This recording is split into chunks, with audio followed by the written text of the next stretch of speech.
Le CHUM est un établissement privé à but non lucratif et à vocation de santé publique. Acteur important du système de santé sénégalais depuis 50 ans, le CHUM est spécialisé dans la lutte contre la lèpre. Le centre hospitalier de l'Ordre de Malte a été fondé en 1967 au Sénégal. Il a été installé initialement pour traiter la lèpre. C'est notre expertise historique et c'est notre action pérenne depuis donc 50 ans. Dans le traitement médical, la prise en charge chirurgicale et également la formation et la recherche appliquée. En tout état de cause, il a toujours été soutenu par l'Ordre de Malte France. La deuxième activité de l'hôpital est plus récente. Nous faisons en fait une prise en charge orthopédique de tous les patients présentant des maladies des os, des articulations et des muscles. On peut y ajouter également les pathologies liées aux nerfs. Depuis 2011, nous avons pu opérer à peu près 6000 patients qui avaient des pathologies exclusivement d'orthopédie, faisant beaucoup d'arthroscopie justement au niveau du genou et plus récemment au niveau de l'épaule. Associé à cela, nous avons également un autre domaine de compétence, c'est la pathologie déformante de la colonne vertébrale. Vous avez toute la pathologie déformative des membres inférieurs pour lesquels nous utilisons un fixateur circulaire qu'on appelle le fixateur Ilizarov. Et enfin, le domaine de l'orthopédie pédiatrique où nous avons également des compétences. Le seul endroit en Afrique de l'Ouest, Afrique centrale, où sont réalisées des interventions chirurgicales sur les déformations de la colonne vertébrale, c'est ici au CHUM de Dakar.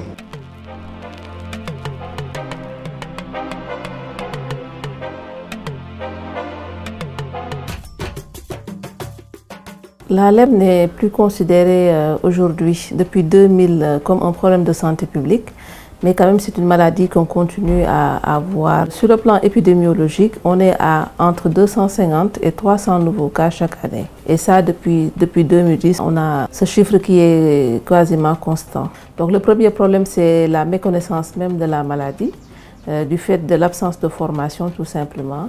Donc des agents de santé. L'autre problème, c'est vraiment un problème de sensibilisation de la communauté. Aujourd'hui, la lèpre n'est pas forcément une maladie mutilante et défigurante. Et enfin, le troisième problème, c'est vraiment la faible intégration de la lèpre dans le système de santé.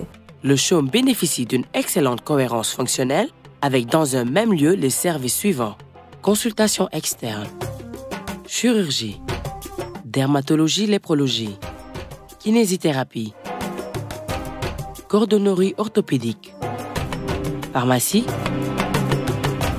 laboratoire d'analyse médicale, radiologie, service social. Pour les malades qui n'ont pas les moyens, il faut essayer d'écouter le malade, faire une petite enquête sociale pour un peu évaluer si le malade est dans la mesure de payer oui ou non.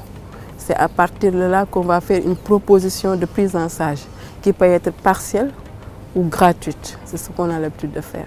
Le service social est là pour les malades du service de médecine et de l'orthopédie. Il y a aussi la recherche de partenaires pour appuyer le service social aussi. Pour un peu les pousser à avoir des activités, il y a des séances d'école à l'hôpital que nous organisons. C'est un peu pour sortir les malades des chambres et les amener à faire des activités récréatives qu'on fait avec eux. L'approche sociale de l'hôpital et l'accueil de tout le monde et enfin le niveau de qualité optimal, tout ça c'est très coûteux et du coup notre budget est un peu contraint et c'est la raison pour laquelle dans le cadre des projets que l'on souhaite développer, on cherche des partenariats, des cofinancements. Le CHUM a de nouveaux projets pour l'année 2018. La construction d'un grand bâtiment de kinésithérapie et de radiologie afin d'accueillir plus de patients. Grâce à l'école à l'hôpital, je ne m'ennuie pas. Je fais du français et des maths et des jeux et des dessins. J'oublie ma maladie. Je remercie Dr Lale et Tata Cécile et Assou.